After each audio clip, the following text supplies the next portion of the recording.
Exercise 3.5 का 3.5 में दिया हुआ है कि बिना लॉन्ग डिवीजन परफॉर्म किए हुए हमको बताना है कि कौन सा रेशनल नंबर टर्मिनेटिंग है डेसिमल में है, और जो टर्मिनेटिंग है उसको एक्सप्रेस करना है डेसिमल में भी। अब देखिए एक नंबर ये दिया हुआ है 7/20, तो इसमें हम डिनोमिनेटर को निकालते हैं और डिनोमिनेटर को हम लोग निकाल करके डिनोमिनेटर को निकाल करके तोड़ते हैं, प्राइम फैक्टराइजेशन करते हैं। तो ये हुआ हमारा 10, 2 और ये 5 हुआ। तो डिनोमिनेटर जो है इसका डिनोमिनेटर जो है 2 का स्क्वायर इंटू 5 है। तो जिसका भी डिनोमिनेटर 2 और 5 बेस में रहेगा, पावर कुछ भी रहेगा, तो वो टर्मिनेटिंग होता है। इस तरह ये टर्मिनेटिंग है। तो 7/8 टर्मिनेटिंग है, लिख देते हैं टर्मिनेटिंग। अब इसको डेसिमल में रिप्रेजेंट करना है, तो इसको 7, ये 20 है। अब इसको 5 से हम लोग डिनोमिनेटर और डिनोमिनेटर में मल्टीप्लाई कर देंगे, ये हो जाएगा 35 और ये हो जाएगा हमारा 100।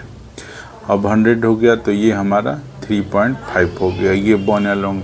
हाँ, सेकेंड नंबर जो है वो दिया हुआ है 4/15। तो इसका डिनोमिनेटर जो है हम लोग निकालते हैं, तो डिनोमिनेटर जो है 3 × 5 के फॉर्म में है। तो इसमें 3 आ जाने के चलते ये टर्मिनेटिंग नहीं है, तो इसलिए इसको हम लोग नॉन टर्मिनेटिंग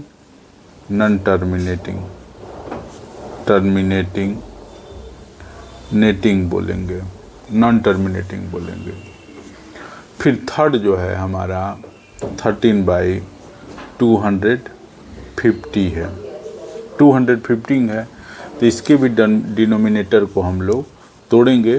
तो 250 को हम लोग जब तोड़ते हैं तो ये 2 हो जाएगा, 1 2 5 होगा, फिर 5 25 5 फिर 5।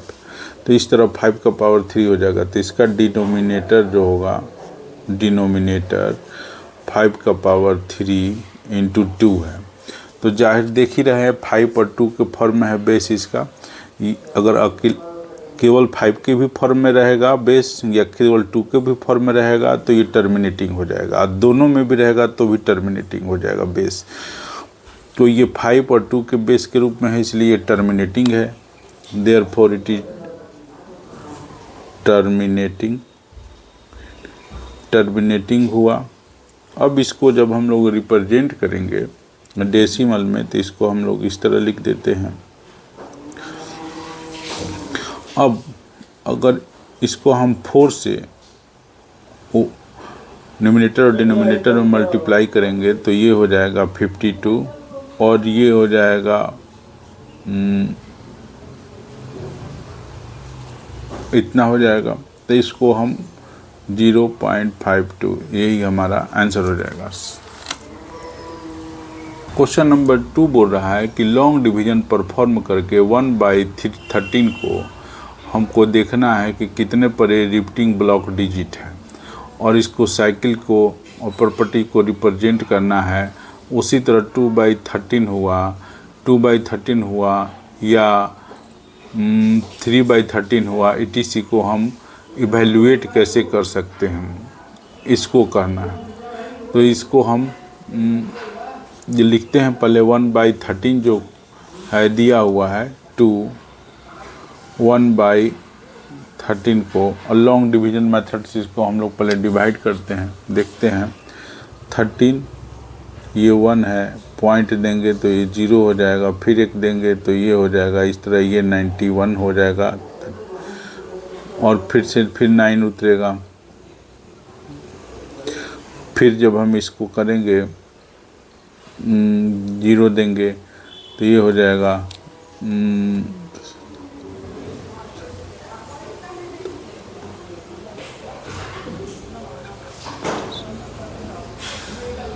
6 बार में ही जाएगा 78। तो ये 12 हुआ। फिर इसको हम करेंगे, एक जीरो लाएंगे, फिर देखेंगे 39 जा 117, तो ये फिर 3 हो जाएगा। फिर से जीरो लाएंगे तो ये 2 होगा 26, और ये 4 हुआ। फिर से इसको करेंगे तो ये 3 होगा 39 हुआ, और ये 1 होगा, और उसके बाद ये फिर से ये करेंगे हम लोग तो ये 7 हो जाएगा। उसके बाद ये रिपीट कर रहा है। तो कहने का मतलब है डेसिमल के बाद हम 0 नहीं भी दे तो कोई बात नहीं है, तो इसके लिए हम यहाँ पर कर देते हैं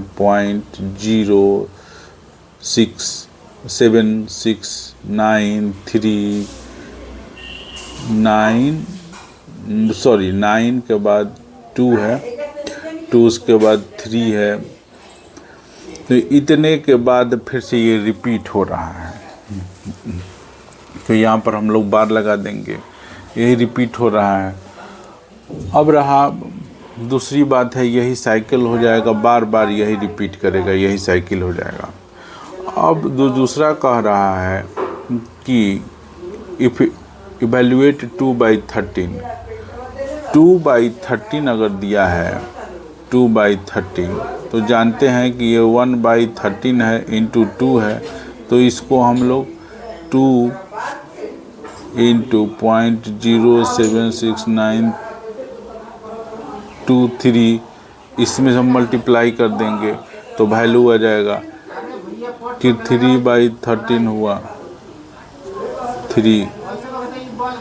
130। फिर ये 3 से इसी तरह 0.7923, इसी तरह हम और का भी वैल्यू निकाल सकते हैं, यही हमारा आंसर हो जाएगा। आइए अब हम लोग क्वेश्चन नंबर 3 देखते हैं। क्वेश्चन नंबर 3 देखते हैं, क्लासीफाई नंबर जो है रेशनल है कि इरेशनल है 3 का।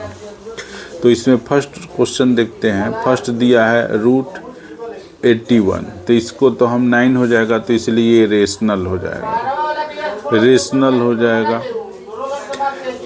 फिर सेकंड देखते हैं, तो ये हो जाएगा √12 है।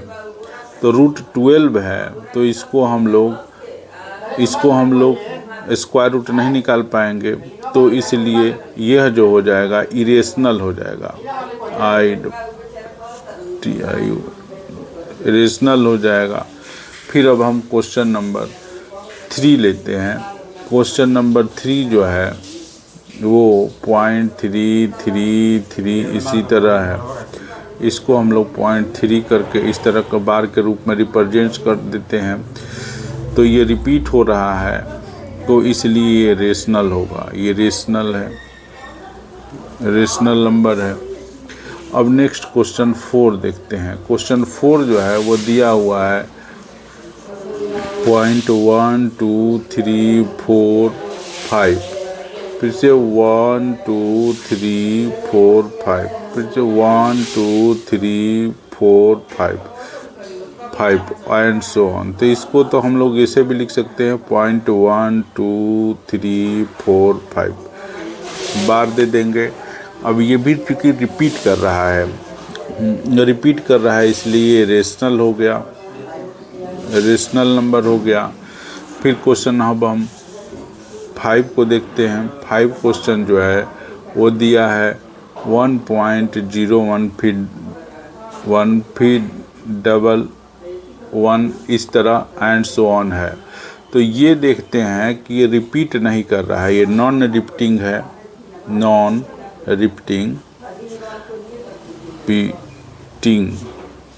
रिपीटिंग है, इसलिए इरेशनल है, इरेशनल हो गया। इरेशनल होगा क्योंकि देखिए पहले 1 0 आ रहा है, फिर 2 0 आ रहा है, फिर 3 0 आ रहा है, इसी तरह आ रहा है, इसलिए ये इरेशनल हो गया। अब क्वेश्चन नंबर 6 लेते हैं। क्वेश्चन नंबर 6 जो है 2 3 5 6 0 1 1 8 5 इसी तरह है। लेकिन यह जो दिया हुआ है क्वेश्चन में दिया हुआ है कि ये रिपीट नहीं कर रहा है, टर्मिनेट कर गया है। तो टर्मिनेट कर गया, ख़त्म हो गया है। तो जब टर्मिनेट कर रहा है, टर्मिनेटिंग ये नंबर है, नेटिंग है, इसलिए यह जो है हमारा रेशनल नंबर है, रेशनल नंबर है। नेक्स्ट क्वेश्चन जो 4 है, वो 4 क्वेश्चन बोल रहा है कि 0.9 बार जो है, जिसका मतलब दिया हुआ है 0.9999 to infinity is a rational number using algebra और multiply by 10 and subtract, we have to get the value of 0.9 bar is equal to 1। तो मतलब कि हमको 0.9 बार का आंसर वैल्यू निकालना है। तो इस तरह हम मान लेते हैं कि जैसे कि क्वेश्चन में दिया हुआ है x इक्वल टू 0.9 बार, ये हो गया इक्वेशन 1 हो गया। अब इसको तो हम लोग इस तरह भी लिख सकते हैं, इस तरह भी, इसको इक्वेशन 2 मान लेते हैं। अब इक्वेशन 2 में 10 से मल्टीप्लाई करते हैं, multiply by 10 both sides of equation 2। जब इक्वेशन 2 में दोनों तरफ मल्टीप्लाई करेंगे तो ये हो जाएगा 10x और ये 9.9 ये बार हो जाएगा, ये इक्वेशन 3 हो जाएगा। अब हम लोग इक्वेशन 3 में से 1 को घटाएंगे, subtract equation 1 from equation 3 both sides, ये हो जाएगा 10x माइनस x 9.9 बार 0.9 बार से इस तरह घटा देंगे। तो इस तरह ये 9x होगा और इसको जब हम करेंगे तो 0.9 हो जाएगा और x इक्वल टू क्या होगा 9.90 बाई 9, इसको हम लोग कैंसिल कर देंगे तो 1 हो जाएगा। इस तरह हमारा जो x का वैल्यू है वो 1 आ गया, यही हमको दिखाना था, प्रूव्ड हो गया। आइए अब हम लोग क्वेश्चन नंबर 5 देखते हैं।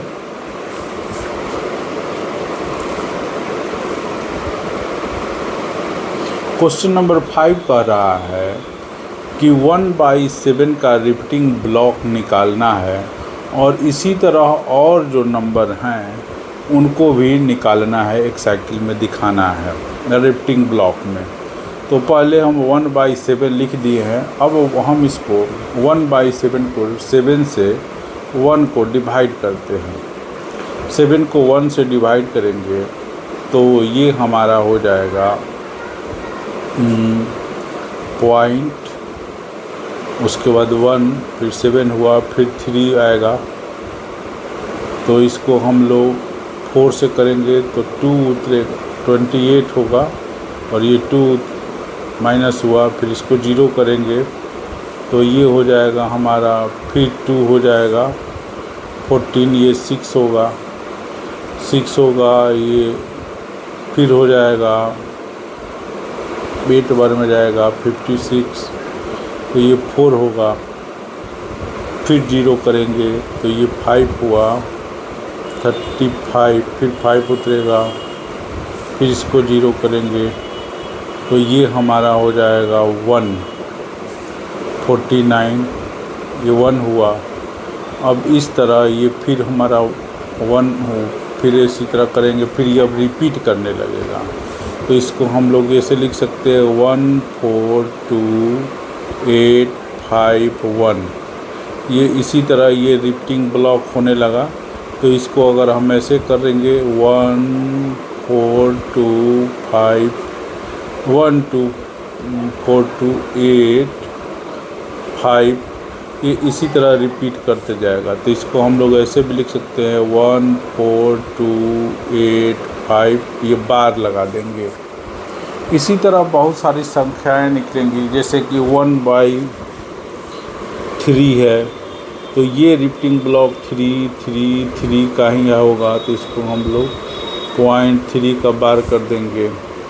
इसी तरह हम लोग 1/11 का भी निकाल सकते हैं, एंड सो ऑन, इसी तरह बहुत सारा निकलते जाएगा।